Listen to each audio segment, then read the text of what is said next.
there, Janet Fritz here for Galaxy Girl Creations. Welcome to my channel. Welcome to Messy Monday combined with 30 days of sketches. The sketch that we are using today is from Sean Styles Lahr, L-A-H-R. I'm sure I'm pronouncing that incorrectly, but it is a double page sketch, and I am actually turning it into 4 pages, 4.5, because I have a whole bunch of photos. So here is what I've got going so far. She's got like a 3 vertical rows of 4 photos each. So there are 3 by 3 photos, but I went with 4 by 4 because this is what I have in a pocket page. So this is going to be my first page. It's going to go like this.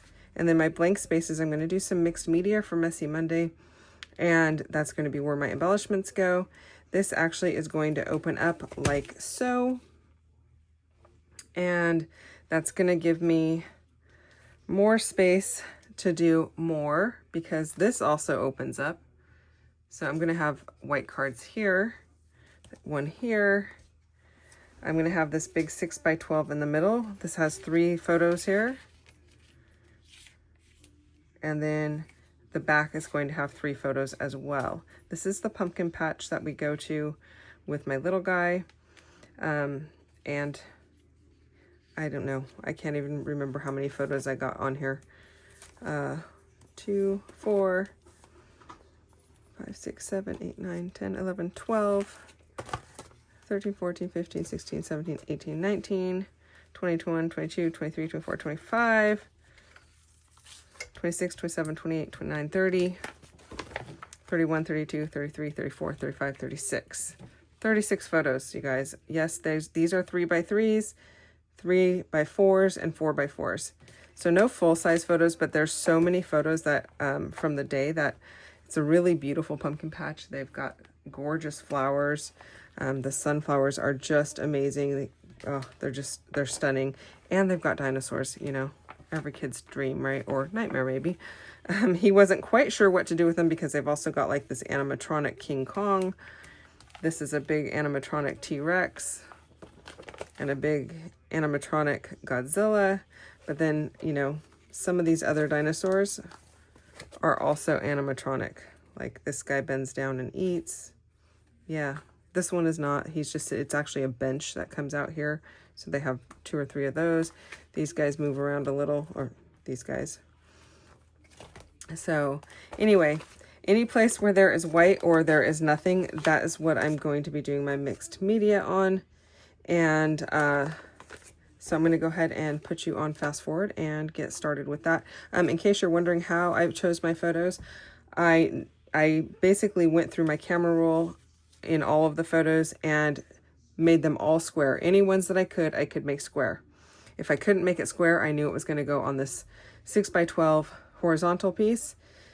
And then the other ones, I just kind of went with, you know, these all happened in one area, including this guy.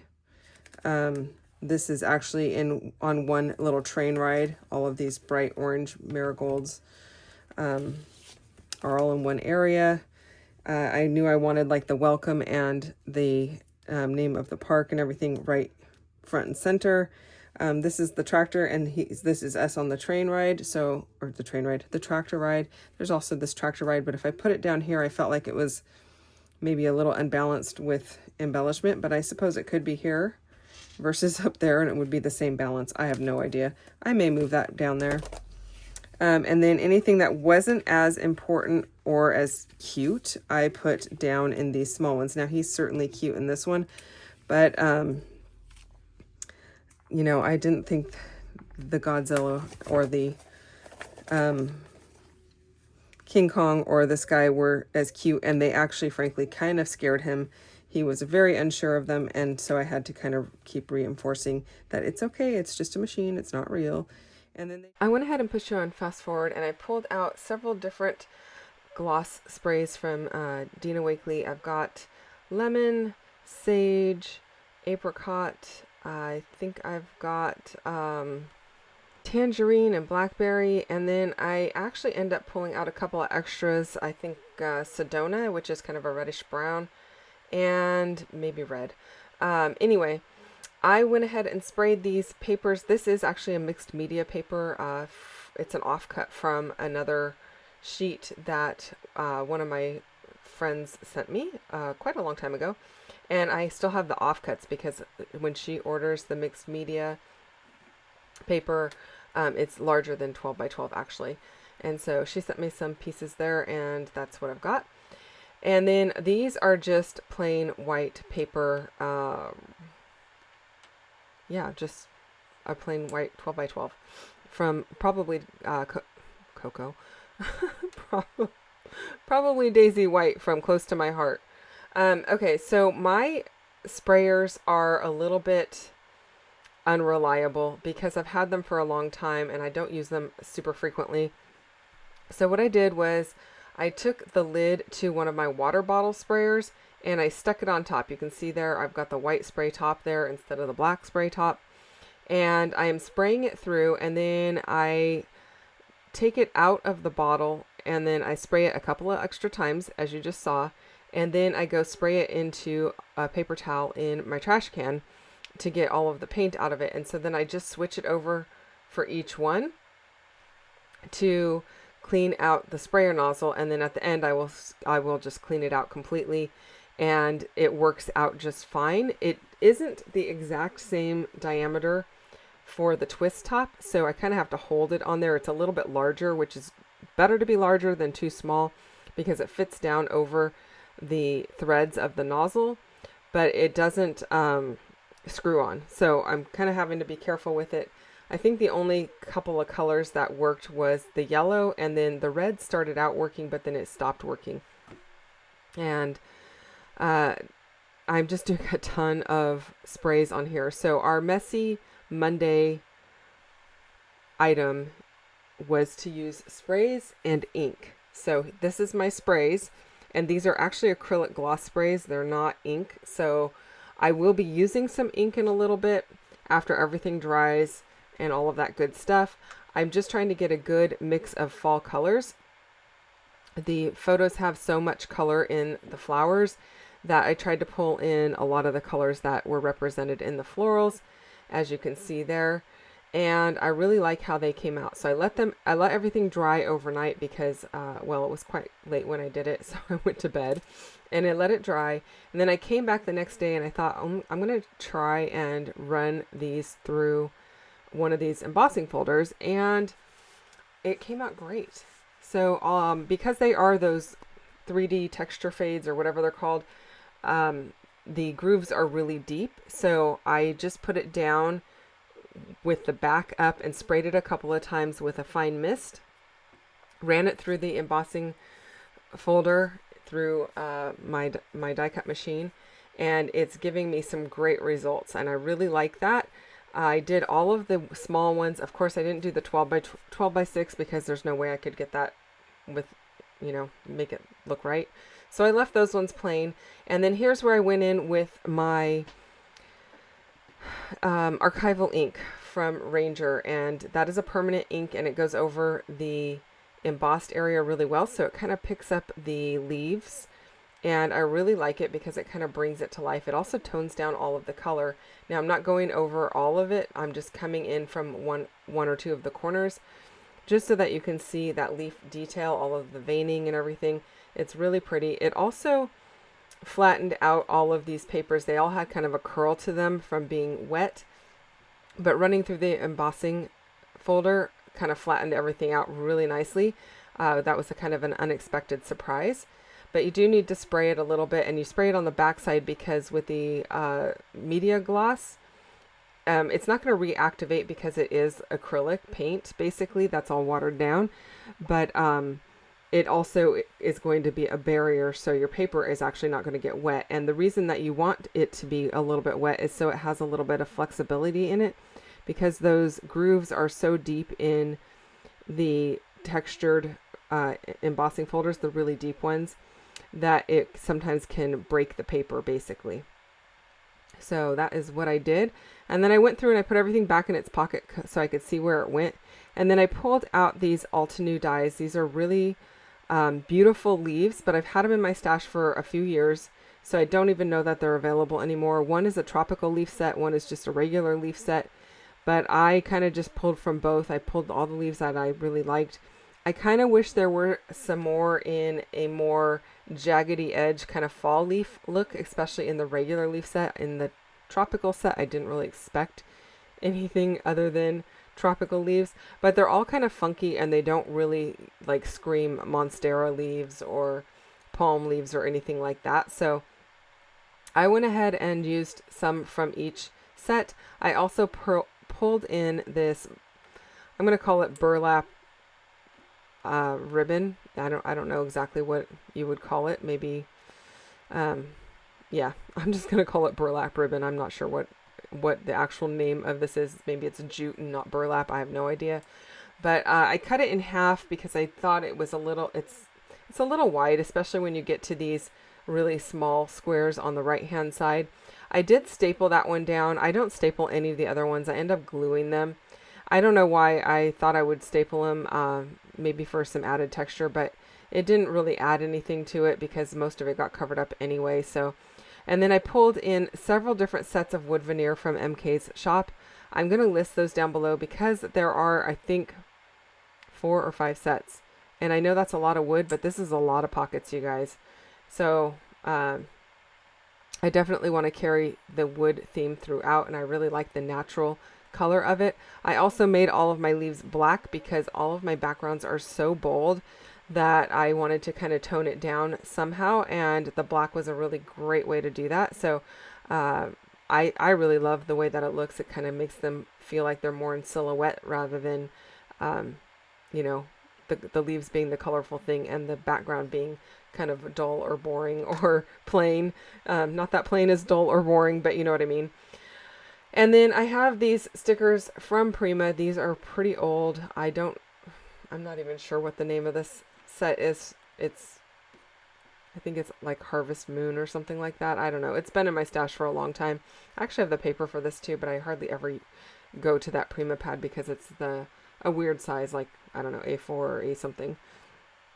But anyway, so I pulled out some of the little sayings in there and I added those. And that set also came with these really beautiful kind of bronzy looking or copper looking sequins. So I'm using those as well just because they were there. I thought, let me go ahead and add some of those and start getting some of this stuff used up, especially when it's been in my stash for so long. You know, you don't want to, it's fine to have it in your stash. Nothing wrong with that. But I forget to use it. So I'm like, you know what? Use it. Use the stuff. Make room for more new stuff and do something a little different. So time to get it on a page. I also really do love all of the fall colors. I think they're really beautiful. This layout is actually going to go, it's in his album, not mine. We have actually visited this pumpkin patch twice already this month. We're probably going to go back again. I think it's going to rain this week, but we'll probably go back one more time because we have a couple of extra tickets for the train and the hayride, and those are the things he loves the most anyway. So we will probably do that, and I think, you know, he's gonna love it. And so this is just going to be like a big combined memory of going so many times. I'm not taking pictures well, I did take pictures the second time we went, but none of these pictures are from the second time, although I did conveniently put him in the same sweatshirt just so in case. But it was a much warmer day the second day we went, so sweatshirts did not last very long, and which is totally fine. They did have a ride that we opted not to go on the second time, although we did all of the other rides the same as we did the first time. The one we didn't do the second time was basically like the teacup ride at Disneyland, only on a much smaller scale, and the circles that it spins in are much tighter. So basically all of the little spinny pumpkins just spin in a circle, and then the entire thing goes in a circle. But it's very small, so the circles are very, very small.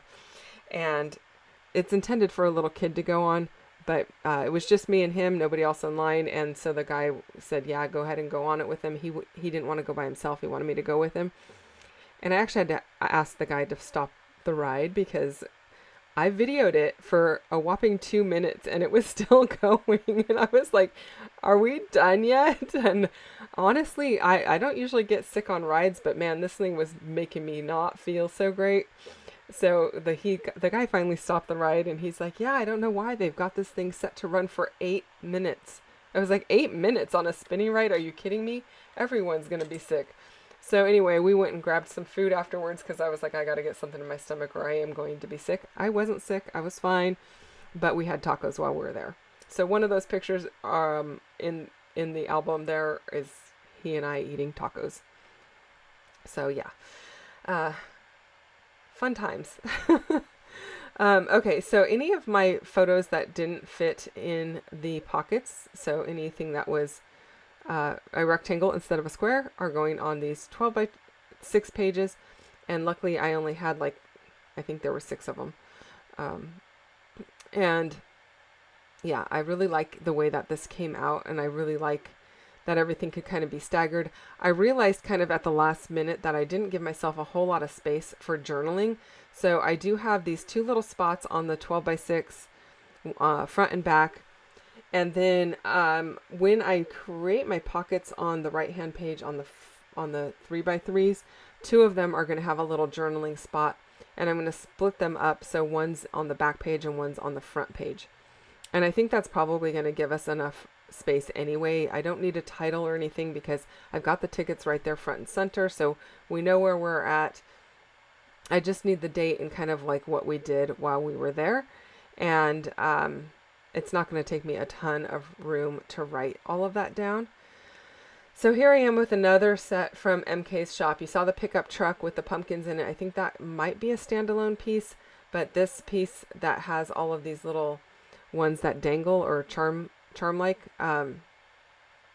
they have other pieces that come in that set as well.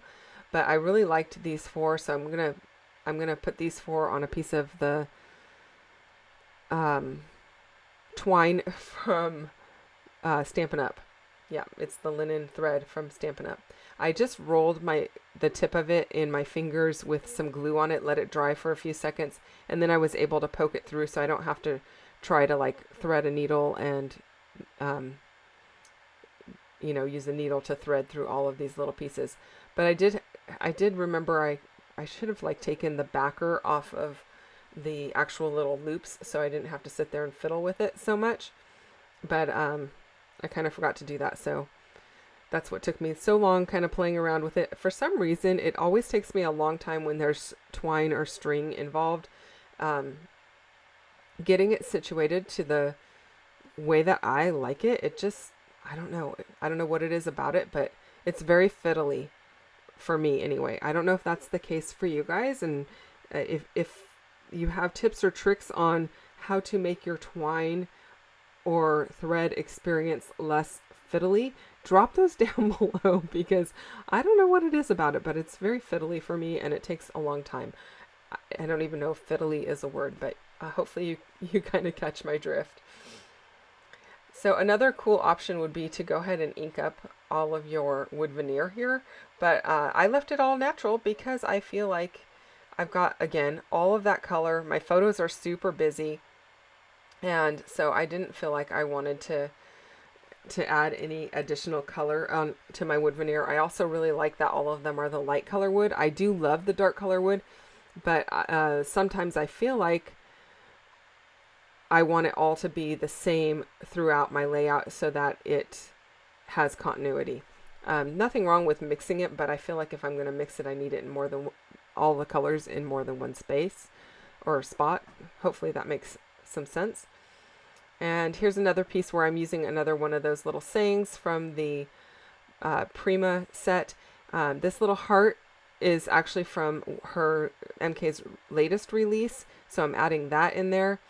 I really honestly don't know how many sets I've got going on here. I know it's at least 4. But again, I'll link them down below for you in case you are interested in picking up some wood veneer. I know that seems like so much, but this really, it's more than a 12 by 24 layout because of the flap that's on that extra page. So I guess it's actually a 12 by 28 layout because the 4x4s have that little flap on it. So extra photos, right? So I really like this wreath also. I thought it deserved its own little spot. It's not getting, well, I'm adding the pumpkin to it because, oh no, it came with the pumpkin. I'm sorry, it did. It came with a pumpkin. It came with all those extra leaves that are sitting there. It's supposed to be like a wreath that you make. I don't use all of the leaves. I just used, I think, 2 of the leaves, and then I add some of the black ones behind because I felt like it needed something to help it pop off the page just a little bit and to, you know, again, provide some continuity between the 2 pages. So I'm going to go ahead and layer that up. While I do all of that, let me remind you, there are a bunch of people playing along with 30 Days of Sketches. The link is down below for that. There are also people playing along, let's see here. I guess there aren't people playing along for Messy Monday. It's just me and MK. We're the only ones I think that are crazy enough to do Messy Monday.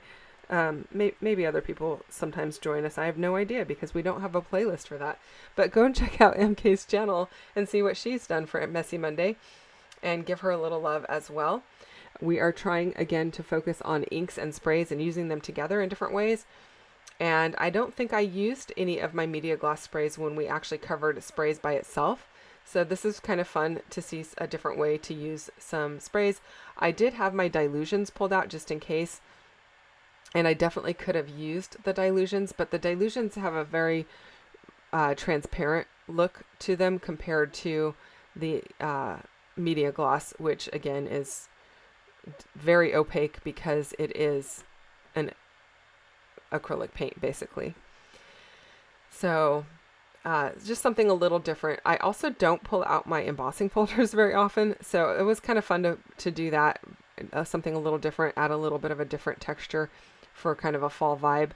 And hopefully you guys are enjoying that and enjoying seeing different ways on using your products together. So lots more sequins going down. Just using my little crystal katana tool for that. I really love this tool. It's been great, and it's so handy because I used to try to pick up my sequins with my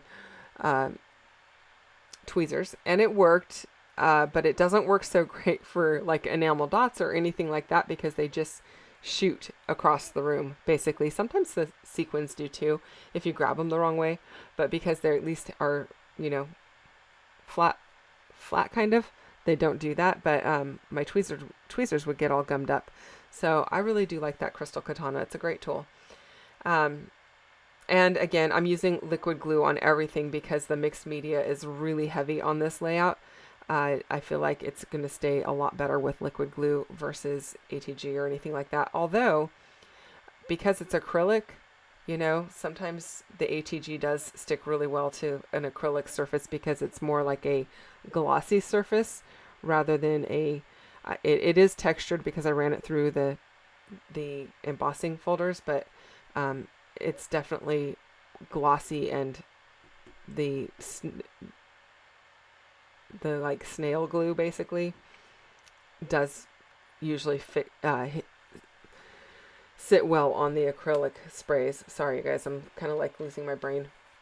This is a really long video and I'm sorry that it's so long, but I don't do pocket pages very often. I also don't do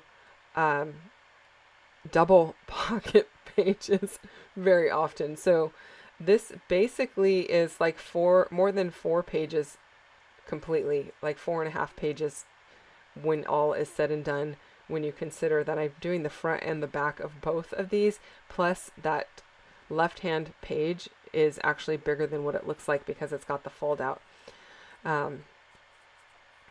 Yeah.